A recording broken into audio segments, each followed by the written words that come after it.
Okay, I have continued to work on the things that we discussed in the last video. Now, there's something else that I learned. Players who take the club and immediately yank it back behind them, that's setting some aggressive angles that require a lot of compensations. Most pros, you'll see, take it back like this. The club head remains outside of their hands for the first, I don't know, a foot or so, and then they go up. And one way that I've learned to make sure I do that every time is that when I set up, I feel like there is a little engine that pushes my left elbow directly away from the target.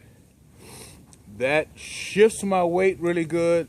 It keeps the club head in the correct position in relationship to my hands. Now I just go up, and as I go up, I'm thinking about initiating the downswing with my lower body, and I'm thinking about completing my swing to where my shoulder is now on the target. My belt buckle's on the target, and my shoulder is getting closer to my belt buckle. That's ideal, and more difficult as you age. So I'm 60 with a lot of NFL injuries. So as a result, I have to constantly do this, or I'll lose the flexibility. So that little engine is going to push my left elbow straight along the parallel to the target line, like a if my feet and the ball are on railroad tracks, that little left arm is kind of in between those two railroad tracks, but that's like a third alignment tool.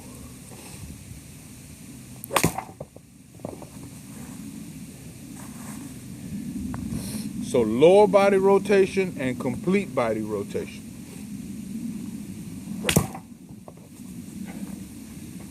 And what I feel is a very consistent strike right into the middle of the club face. Just pureness, purity of strike. There's no hitting the ball behind, hitting the club behind the ball. All of my divots are in front of the ball, which is probably the number one mark of a good player, is that your divot is in front of the ball. Farther in front, the better player.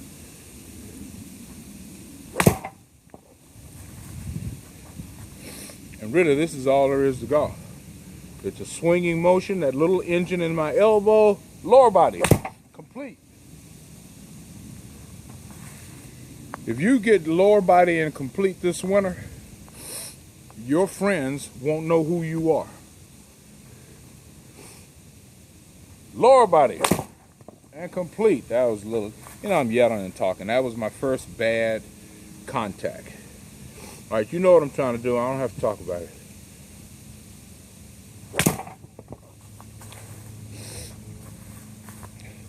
And then lower body means something different to everybody. Paul Azinger, lower body meant left knee firing out there first.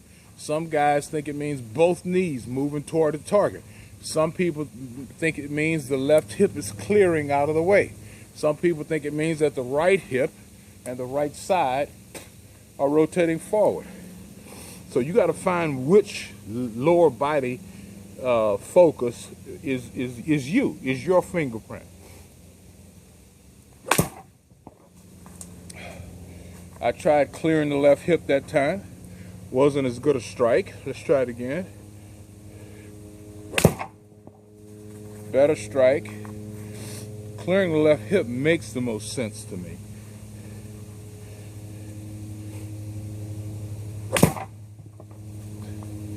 Makes the most sense. These are good strikes after the first one being kind of fluffy. Okay, here's the left knee.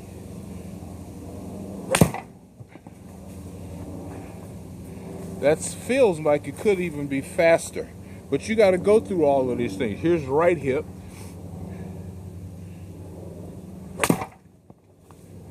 Right hip might be faster. So you got to find which of these focuses on your lower body you can repeat. Here's right hip again. That was a fat shot. First fat shot of the day. I just seem to think that my focus should be on the back of my left hand, knowing that my lower body is initiating and complete my swing. Here's the left hand again.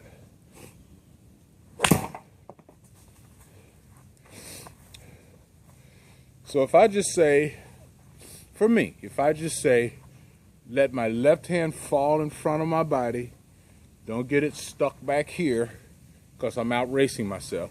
But from here, let the left hand fall in front of my body and rotate, but I mean completely rotate. My lower body gets involved without me saying anything. When I throw a football out, I'm not telling my lower body what to do. My focus is in one of my hands, my right hand, because I'm right-handed.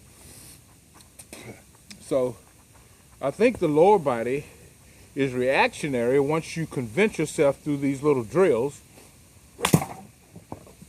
that it must be the initiator. Once you untrain this kind of power, hand power over the top, once you untrain that with these little lower body drills, then I think your body becomes convinced that this game is just like any other game you've played, that your lower body is going to be the real power source, and you can just think about things like my left hand and rotating completely. Biggest thing for me is to rotate completely from behind the ball. If I do that,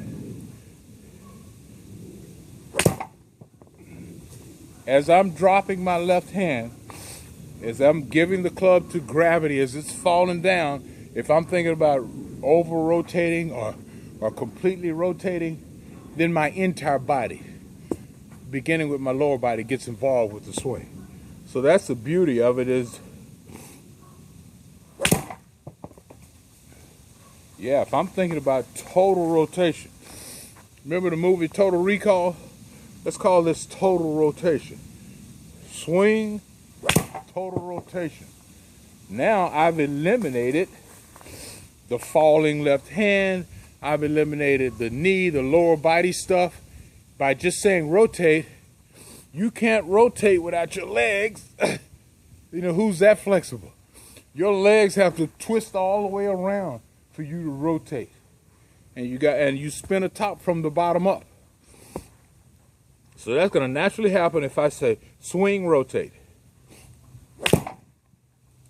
Uh-oh. Now it took about 20 or 30 shots of thinking about initiating the swing of my lower body for me to eliminate all thoughts other than swing and rotate to where my right shoulder is pointing closer to the target than me swinging like this and falling back and doing this kind of stuff. If I get my shoulder this way, and now what was hard to do is now easy to do because I'm using my legs correctly. They're like closing up in here to get me around there. See, if your legs are staying wide and incorrect, I can't get there. But if I squinch them legs all the way around, you know, that left knee almost behind my right knee, almost behind my left knee, I can get there. That's proper use of the lower body that's learned through just like 30 shots. Wow. Now, for the first time, I'm utilizing my lower body correctly. Last shot, then I'm going to go stand by my fire and think about it. Swing, rotate. This is good stuff.